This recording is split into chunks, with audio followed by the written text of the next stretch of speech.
रावण जब युद्ध में हारने लगा तो उसने अपने 1000 अमर राक्षसों को भेज दिया जिनका काल भी कुछ नहीं बिगाड़ सकता था। तब हनुमान जी आगे आते और कहते हैं कि प्रभु आप केवल आज्ञा दीजिए, मैं अकेले रणभूमि में जाकर रावण की अमर सेना को नष्ट कर दूंगा। तब प्रभु राम बोलते हैं कि हनुमान कैसे, वो सारे अमर राक्षस हैं। तब हनुमान जी बोलते हैं कि प्रभु आप अपने सेवक पे विश्वास रखिए और केवल आज्ञा दीजिए। सारे राक्षस हनुमान जी को अकेला रणभूमि में देखकर हैरान रह गए और तभी रणभूमि में विशाल युद्ध आरंभ हो गया और हनुमान जी सारे राक्षसों को गिरा गिरा कर ढेर करने लगे। लेकिन वो राक्षस अमर थे, इस वजह से दोबारा उठकर खड़े हो जाते और तब हनुमान जी से कहते कि हनुमान हमें मारना असंभव है क्योंकि हम अमर हैं, अपने स्वामी के साथ रणभूमि छोड़ के चले जाओ।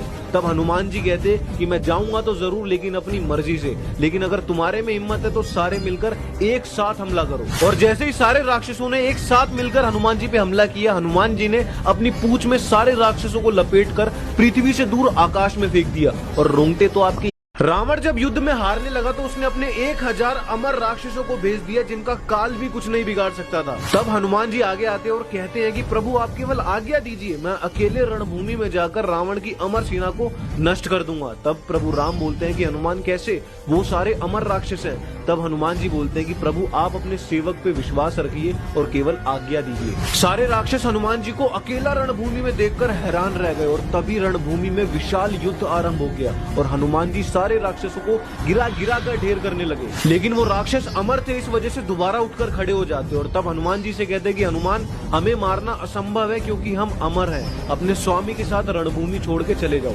तब हनुमान जी कहते कि मैं जाऊंगा तो जरूर, लेकिन अपनी मर्जी से, लेकिन अगर तुम्हारे में हिम्मत है तो सारे मिलकर एक साथ हमला करो। और जैसे ही सारे राक्षसों ने एक साथ मिलकर हनुमान जी पे हमला किया, हनुमान जी ने अपनी पूंछ में सारे राक्षसों को लपेटकर पृथ्वी से दूर आकाश में फेंक दिया और रोंगटे तो आपके